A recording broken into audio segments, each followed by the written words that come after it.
ตัดออกใบมันแล้วก็ไปบงไว้แล้วก็อันนั้นเนาะไปบงแล้ว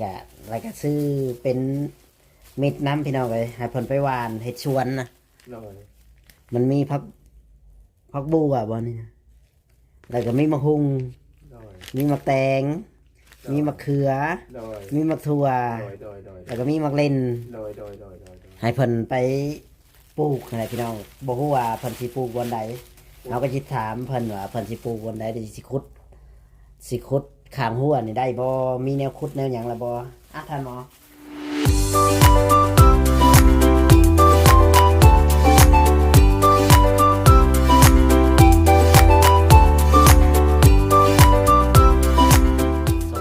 สบายดีพ่อแม่พี่น้อง FC ที่หักแพงบอกว่า FC พังลาวพังไทยแล้วก็ต่างประเทศนำเด้อพ่อแม่พี่น้องมาวันนี้ก็มาพบพ่อกับช่องบ่เจอชาแนลอีกแล้วพ่อแม่พี่น้องเนาะมื้อนี้บ่เจอกับสิมาหาทางทานหมอมื้อนี้บ่เจอก็ได้ซื้อผักบัวและก็เครื่องปลูกของผังเป็นมิตรเป็นเมล็ดมันอะไรให้ทานหมอปลูกกับเบากินลั่นพี่น้องเนาะก็ให้เพิ่นได้ปลูกเลยว่าให้ได้กินนั่นแหละเนาะทั้งมะฮุงวิให้เพิ่นหวานแล้วก็เพิ่นเพาะแล้วก็เพิ่นสิเอาไปปลูกรอบๆบ่เฮือนเพิ่นก็แล้วแต่พี่น้องเนาะกับมื้อนี้กับทางบ่จอยก็ได้ชื่อทางแม่เพิ่นให้ชื่อผักบัวแล้วก็พี่ช่างนี่แหละมาให้ทานหมอปลูกอะไรพี่น้องเนาะที่ว่าได้กินใบได้กินเด็ดกินใบกินหยังมานะโดยหวานปลูกแต่บ่ฮู้ว่าเพิ่นสิมีแนวขุดแนวอันนั้นอยู่บ่เฮาก็จะไปสอบถามนํกันกับเพิ่นเลยพี่น้องเนาะบ่จักเสียเวลาที่ให้เพิ่นปลูกนี่เพิ่นสิปลูกอยู่บ่หรือว่าแนวใดพี่น้องเนาะไปเบิ่งน้ำกันพี่น้องเอ้ยทางบ่จอยเข้ามาเรือนฮอดชานเพิ่นเป็นที่เรียบร้อยพี่น้องเอ้ยฝากพี่น้อง FC กดไลค์กดแชร์กดติดตามให้กำลังใจบ่จอยหน่อยเด้อพ่อแม่พี่น้องเนาะไปเบิ่งน้ำกันเลยพี่น้องทางเรือนทานหมอ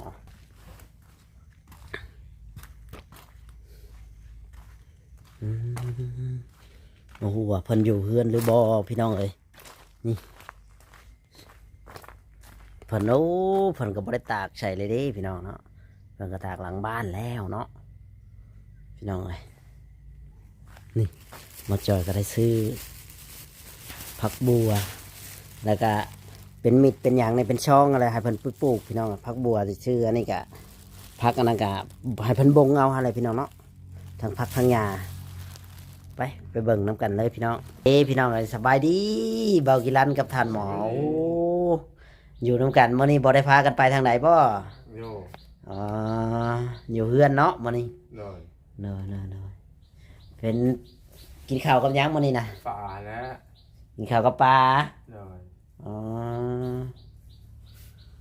ข้าวกับปูกับปลาพี่น้องทางท่านหมอแล้วก็เบากิรันพี่น้องอยู่เฮือนเนาะมื้อนี้คือฝนสิตกแท้ท่านหมอฝนสิตกได้มื้อนี้ฝนสิตกน้ำสิลงพี่น้องมื้อนี้ก็เงียบเหงาเนี่ยมีคนเข้ามาแล้วป่ะมื้อนี้นะบ่มดแล้วก็บ่เวียงบ่มดก็บ่เวียงเข้ามาแล้วเอาแล้วไฟว่าข่อยนี่มาช้ากว่าหมู่ได้เนาะยังเข้ามาบ่ทันพี่น้องเอ้ยนี่พี่น้องเฮาก็ซื้อผักบัวให้ทางท่านหมอผักบัวแล้วก็ผักบัวละพาให้เพิ่นตัดออกใบมันแล้วก็ไปบงไว้แล้วก็อันนั้นเนาะไปบงแล้วก็ซื้อเป็นมิดน้ำพี่น้องเลยให้เพิ่นไปหวานเฮ็ดชวนนะมันมีผักบัวบ่นี่แล้วก็มีมะฮุงมีมะแตงมีมะเขือมีมะถั่วแล้วก็มีมะเล่นให้เพิ่นไปปลูกอะไรพี่น้องบ่ฮู้ว่าเพิ่นสิปลูกบนใดเราก็สิถามเพิ่นว่าเพิ่นสิปลูกบนใดสิขุดข้างหัวนี่ได้บ่มีแนวขุดแนวหยังล่ะบ่ท่านหมอ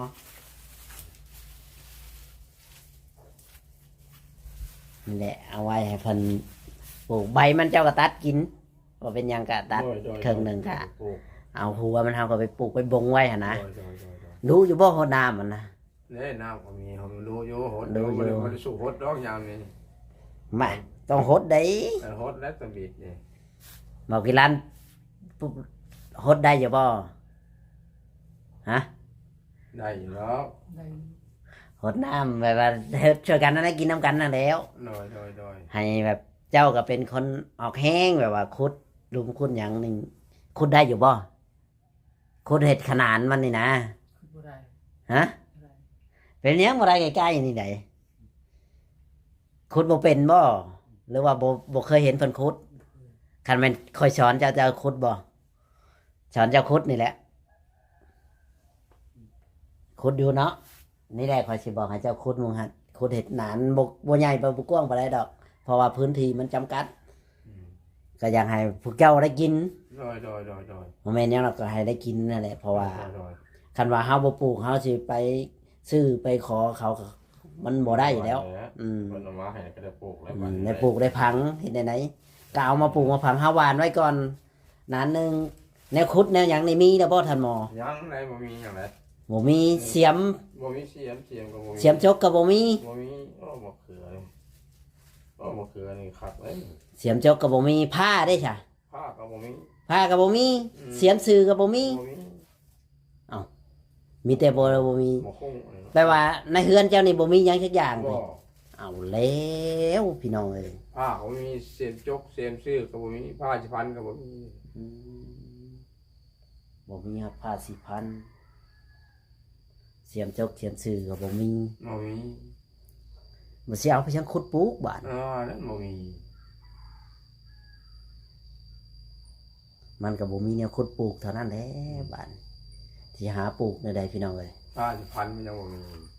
ผ้าสิ แล้วมันยังว่าขออนุญาตแล้วไม่กระด้านสิช่วยเข้าก็ยังบ่ได้มี ตัดเอา นั่นแหละจะว่าหันจะว่า ไปตัดเอานี่ไม้ไผ่แหนงไม้ไผ่เขาก็ได้ตัดเอาชำลื่นพอมือนี่ครับก็พาผ่าเอาก็ได้คือกันให้มันง่ายๆอยู่ดอกไม้กระดามนะเฮาไปหาตัดให้เบากีรันไปตัดให้ก็ได้ มีบ่ผ้าตัดเบากีรัน บ่มีบ่มีผ้า บ่มีผ้า เอาแล้วบ่มีผ้าก็เห็นเขาก็คือเจ้าไปข้างนอกนี่เห็นเจ้าก็ตัดมาก็ได้ ไม้ไผ่ไม้หยางแหนงมันน่ะนะคันว่าเขาไปเจ้าไปตัดไปหยังอะนะไปหาอยู่หากินเขาถือผ้าก็ขอตัดน้ำเขาก่อน ได้อยู่เนาะอ๋อนี่แหละพี่น้องเขาก็อยากให้เพิ่นปลูกเพิ่นพัง สิได้อยู่ได้กินนั่นแหละอยู่น้ำกันนะ โดย โมเมนต์ยังเราก็กินน้ำกัน โดย เห็ดเฮาบ่เห็ดกะบ่ได้กินคือว่าแหละเฮาก็ต้องเห็ดดูมันขยันเอาหั่นแหละ มะฮงนี่ต้องได้หวานให้นอกมะฮงเนาะ หวานหมาทุกอย่างหวานแล้วก็เวลามันออกงอกเจ้าก็ถอนต้นมันเอาไปปลูก เจ้าจะปลูกชนใดแน่เจ้าก็ปลูกไปโลดทีละต้นสองต้นก็ว่าไป มันหลายก็ปลูกหลายแล้ว ขันมันออกมดกับปลูกมดนั่นแหล้ว หวานแล้วได้แถวนี้เนาะ เดี๋ยวคอยสิบอกบอลเห็ดนั่นในกหวานแล้วก็ปลูกแล้วก็รดน้ำมัน2-3ประมาณอาทิตย์2 อาทิตย์นี่มันก็สิ ออกเนาะ งอกมันใหญ่เฮาก็เอาไปปลูกเอาไปบงไว้ฝนตกนี่มันได้กินไว้อยู่ดอกนี่ปลูกงอกเฮือนชนเฮือนเจ้านี่ก็ได้กิ แล้ว น มะฮง หรือว่าหลังนี่ก็ได้ มะฮงมะแตงปลูก เพราะว่า ได้แล้วปลูกแล้ว มันต้องแบบต้องใช้ตะนางอีกได้ เพราะว่าเพื่อว่าท่านหมอมีอนาคต มีไก่มีกา โดย กาชีได้เลี้ยงเนาะ มะเขือแต่เนาะนี่ มะเขือหยังอันนั้นน่ะรู้จักบ่ มะเล่น มักเล่นดิ เออ อืม มะเล่น นั่นแหละหวานคนละบอนกันเพื่อว่าเฮาสิเอาเบี้ยมันไปบงใส่เด้ โดย นี่นะเฮาให้ปลูกบนข้างน้ำเจ้านี้ โดย มันสิกว้างกว่าอันนะเฮาปลูกแบบว่าขุดเป็นหนานเจ้าก็บอกว่ากีฬานขุดก็ได้คันว่าคันมีเสียมจกบ่ โดยบ่มีเสียบจกบ่มีเสีย บ่มี ซื้อก็บ่มีผ้ายังบ่มี เอาแล้วตัดได้อยู่บ่กีฬานลักหัวเล็กๆน้อยๆเพราะว่าอันนั้นคันว่ามี ได้ ได้อยู่ ได้อยู่เนาะแบบว่าเฮาบ่เอาหลายหรอกเอาประมาณ6-7 ลักนี่แหล้วลักชำแขนนี่นะชำอย่างนี้ไปตัดได้อยู่เนาะอ๋อคันอันนั้นเดี๋ยวนี่เฮาก็คอยว่าอีกทีนึงพี่น้องเอ้ยเนาะตัวนั้นนี่ได้เฮาก็อยากให้มาขุดนี่นะมึงใกล้อ่างน้ำแต่นี่มันสิได้รดน้ำง่ายเด้ โดย กลับไปใช้ประตูนั่น โดย จะสิง่ายวันนี้เขาจะไปอย่างไปบอกไปเบิ่งนี่เดี๋ยวนะจะให้ขุดพากันไปเบิ่งน้อยนี่แหละพี่น้องเลยให้ถอนหมอย่างกระเปะนี่น้ำว่ากีรันฮาว่าให้เจ้า มาคุดนี่แบบนี้ได้บ่คุดประมาณนี้ประมาณนี้แล้วเนาะนี่นะเอาแต่เสานี่มาฮอดนี่ก็ได้2 เสาหนึ่งเองครับคุดอันนี้ก็หนทางเขานี่คุดประมาณนี้ให้มันตรงกับกันนะอันนั้นก็ปล่อยทางเขาเนาะ พอได้บ่งเนาะ แมนพอได้บ่งพอได้นี่แหละพี่น้องเลยบ่อนสีเห็ดมันสีใกล้อ่างน้ำเพิ่นพี่น้องเลยนี่เขาขุดจากเสานี้ต้นเสานี้เพราะว่าดินมันจำกัดเด้พอได้หวานนะเห็ดหนานน้อยๆ2-3 หนานมันกะได้กินได้ปันนั้นมันขยายมันออกแบบเบี้ยมันออกเขากะไปปลูกผังข้างๆกันเลยได้ ปลูกแถวนี้ อืม มะเขือนี่นะ เห็ดได้อยู่เนาะ โดย อืมพากันเห็ดได้อยู่สำนี้ ได้ หมดหลายเราปลูกเนี้ยปลูกเพื่อไผก็เพื่อเจ้าของกินเองนี่แหล้ว โดย บ่ได้ว่าคนอื่นคนไกลเขากินกับเจ้าของพากันกินนี่แหล้วช่วยกันปลูกช่วยกันอันนั้นก็ได้กินปลูกกินเองนี่แหละเพราะว่ายามเฮาบ่มีก็ตำแจ่วเฮาก็ไปเด็ดเอาผักบัวเฮาก็มาตำแจ่วกินหั่นนะมันก็ใส่น้ำปลาแดกก็จ้ำก็แซ่บคือกัน อีกแบบนึง มันมีเสียมขุดจอกมันเด็ดนี่ไปปลูกแล้วก็ติดเลย แมนเจ้าก็วันนั้นเจ้าก็ตัดเอาใบมันออกแล้วก็จุ่มน้ำไว้ก่อน เพื่อว่ามีเสียมมีหยังก็ค่อยว่าอีกทีนึงก็ค่อยมาจ้องปลูกไว้มันแบบน้อยๆอ่ะนะ ได้อยู่ ก็พากันปลูกอะไรพากันปลูกคนพัง ได้อยู่มะเขือนี่ก็ปลูกแถวนี้เนาะเล็ก แม่นเขาต้องหวานก่อนได้ทันหมอเอ้ย หวาน น่ะ มันนะ หวานให้มันออกก่อนหวานเป็นจุดหนึ่งก่อนแล้วเขาก็ค่อยปลูกพังไปหนนะถ้าว่าพอดินเจ้ามันก็น้อยเดียวนะมันก็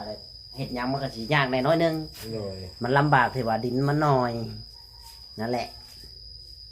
มะเขือเขาปลูกแล้วเขาก็เลยได้ แจวใช้เห็ดป่นเห็ดแจวเนาะ วัดตอนนั้น กินกับแจวกบแจวเขียนเนี่ยโอ้ ได้ แซ่บได้ท่านหมอท่านหมอปลูกหลายๆเด้อบ่จอยสิมากินน้ แกงกระแซ่บ ำปลูกไว้หลายๆก็บอกกินรันบ่จอยสิมาขอกินเด้อได้อยู่บ่ เคยปลูกอยู่โดย สิให้กินอยู่บ่บ่จอยมาขอกินน้ำนี่ท่านปลูกนะครับอ๋อสิมาขอว่ากินรันกับท่านหมอปลูก เขาปลูกก็มันใหญ่จะหน่อยนะเขาเอาปลูกเลยย่อยใช้เงามันหมอเอาหมอนี่นะมะเขือเนี่ยเคยปลูกอยู่มะเขือมะแตงมะทั่ว นั่นแหละเฮาซื้อมาให้ครบเรียบร้อย ยังมะทั่วเนาะ มักถั่วก็มีเลยดิ ไหน เบิ่งดีๆเด้อมักถั่วก็ได้ เนี่ย ท่านหมอประจำมักถั่วเลย ตัวนี้ก็ได้กันอะไรกันเลยปลูกด้วยกันโน่คือมันหลายก็คือว่าเอาเนี่ยปลูกหลายก็ได้หลายได้มาถูก แม่นปลูกหลายกับมันออกก็ได้ขายค่ะมันได้หลายเฮามันกินบ่หมดก็ขายแตงดีใจว่าท่านหมอ ดีใจ อืม มันย้ำฝนทำบริสุทธิ์ อืม แล้วมันก็เป็นดอกกันมาแล้วบานแตงอย่างไรโคตรปลูกหลายก็ได้หลาย แม่นปลูกพอได้แบบได้กินเฮานี่แล้ว ดอย ถ้าเฮาบ่เฮ็ดบ่อันนั้นเฮาก็สิถ้าจะซื้อเฮาสิหาเงินหาคำมาใช้ซื้อ นั่นนะดิน แม่นนะว่าพวกเจ้าก็พากันซอยกัน ดินเฮาจำกัดเฮาก็ปลูกทำจำกัดของเฮาเองไงเฮาจะอย่าไปล่วงเลยดินเขาก็บ่ได้คือกัน เขาก็สิว่าเฮาอีก ดอย หรือว่าเขาให้ปลูกบ่เขาให้ปลูกก็ปลูกได้ ให้ปลูกยกเขาให้ปลูกเลย เฮาก็ซื้อคันมีเงินมีคำก็ซื้อตะนามาอ้อมไว้ก็ได้ ดอยนี่มันเขาทาง หรือว่า มียังปลูกเด้อเขา คันเขาให้ปลูกก็ดี ดอย เฮาก็ขุดปลูกซื่อๆนะปลูกผักปลูกหญ้าแบบว่าเฮาพอได้กินเฮานั่นนะปลูกผักปลูกหญ้าปลูกแตงมะเขือนี่แหละ เจ้าปลูกได้หลาย เจ้ามีหลายเจ้าเอาไปขายก็ได้เงินคือกันไหนเฮาดูปลูกนะปลูกเฮาก็ว่าเอาชำเพื่อให้เฮาฮดได้รักษามันกุ้มนะบ่ได้ว่าให้ปลูกกันหลายดีรอดอก ว่าทำนี่ปลูกกันแล้วโอเคคือปลูกเบิดนี่นะ ถ้าว่าเพิ่นให้ปลูกก็ลองพากันไปถางไปเคลียร์บ่มันแปลนไปต้องถามเขาก่อนไหนโมเมนต์สิไปปลูกทุกที่ทั่วแดนไหน ถามเขาก่อนเขาให้ปลูกก็ปลูกเขาก็ได้ปลูก ถ้าเขาบ่ให้ปลูกเขาก็ปลูกดินเขาเองโมเมนต์ยังดอกมันต้องไปถามเขาก่อนเพราะว่าปลูกพวกเจ้าปลูกได้หลายขายก็ได้เงิน โดย พอน้ำเฮาก็มีเนี่ยเด้นี่เฮาก็หิวไปโฮดเท่าไรเท่า ไม่ นั้น ใช่ เนาะ ปลูกดินเขาแล้วเขาให้ปลูกยูเขาไว้แล้วมันหก เพราะว่าดินเฮามันจำกัดอ่ะนะเพื่อว่าอย่ามันแคบไปน้อยนึงเฮาก็ เลย สิไปเคลียร์กันยังบ่มีหยังนะ เลยบ่มีเขาเสียมนะ โอ้บ่มีเสียม เสียมก็บ่มีผ้าพันก็ยังบ่มี อ๋อคันมีนี่ไปเคลียร์ไปอันนั้นแล้วเนาะ ได้ ไปได้อยู่เนาะ ได้ พากันไปเฮ็ดได้นี่แหละพี่น้องไอ้เสียมเพิ่นก็ยังบ่มียังก็ยังบ่มีเพราะว่าสิไปปลูกก็สิยาก ผ้า อีก เขาแม่นว่ามีผ้ามีเสียมมันผ้ากับไปเชไปยังว่าน้ำเขาแล้วเขาสิปลูกพักนี่กินได้แล้วเขาปลูกเลิศเลยเขาให้ปลูกแล้วคนสิปลูกกินนี่มันเอาแล้วกินเขาเนาะ แม่น ตอน แม่ ที่ น ปลูกกินนี่ปลูกรถเขามันจะบ่หกเขาเนาะ นั่นแหละเฮาก็ปลูกแค่พอได้กิน เลย เฮาก็บ่ว่าแล้วสิเอาของเขาเฮาแค่ เลย ขอปลูกดินเขาสิซื้อ เลย แบบว่าพอให้แบบบ่ได้ซื้อเขา เลย หรือว่าเฮาได้หลายเฮาก็เอาไปขายไปแลกเปลี่ยนหรือว่า มีหยังเฮาก็ไปแลกเปลี่ยนเพิ่นได้คือกัน เลย ดีกว่าแบบว่าเฮาบ่มีแนวแลกเปลี่ยนเพิ่นได้เพิ่นก็เฮาสิไปขอนี่เพิ่นก็บ่อยากให้นั่นแหละ เลย แนวเฮาบ่มีเนาะเฮาเอา อันนี้ใครแน่เฮามีมะเขือบ่ถุงหนึงไปขอเข้าเขาบ่ว่าลูกแนวใดเพิ่นสิให้แนวใดก็ช่างเพิ่นน่ะนะ เลย เฮาก็ได้คือกัน แพงหมดคือปลูกแล้ว น้ำเฮาก็มีคันเฮาบ่มีน้ำบ่มีนายมันอีกแบบหนึงได้ท่านหมอ เลย อ๋อตอนนี้ขาดแต่แนวคุด เลย ขาดแนวคุด เสียจกเสียมือผ้านี่ อ๋อยังบ่มี เลย ยังบ่มีพี่น้องเอ้ยเสียง ได้ จ เสีย บ จกกับเสียมือแล้วผ้าล่ะเขาปลูกได้เยอะ อ๋อคันว่าสิปลูกดินเขาก็ต้องไปถามเขาก่อนเด้อ ถามแล้วเขาลอยถามแล้วเขาปลูกรถทางที่ บ่แม่นสิว่าเฮาปลูกแล้วเขาให้กลนแล้วเด้ เลย ปลูกหยังดินข่อยมันหกอย่างฉันอย่างที่มีได้คนเฮา เขาให้ปลูกอยู่ มันต้องถามก่อนได้บ่แม่นว่าสิท่านปลูกก็ปลูกเนาะบอกกี่ล้าน ปลูกอยู่ปลูกกินเนี่ยเขาให้ปลูกเขา อืม ดูไอ้โจรเขาเฮ็ดมันดินเขา นี่แหละห้องน้ำเฮาก็เวลาเพิ่นมาถ่ายก็นี่ เลย เพราะว่าเพิ่นหาตะปูมาสอนเพิ่นก็สิเดี๋ยว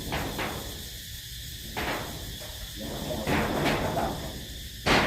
ปิดไว้เวลาเพิ่นว่าเบิ่งมันบ่งามอ่ะนะ เลย ที่ว่าเพิ่นเบิ่งว่ามันบ่งามประตูห้องน้ำเจ้ามันในชั้นใหญ่ซี่อะนะเดี๋ยวเขาก็สิตอกให้พ่อแม่พี่น้องเบิ่งดูมันแบบน่าเกลียดมันเห็นห้องน้ำอะนะโอเคพี่น้องเอ้ยคลิปนี้ก็สิบ่มีหยังหลายบ่เจอขอจบคลิปไว้ก่อนพี่น้องเนาะเอาแบบสั้นๆบ่เอายาวพี่น้องเอ้ยเนาะสวัสดีและสบายดีเด้อบ่าวกินรันทานหมอโดย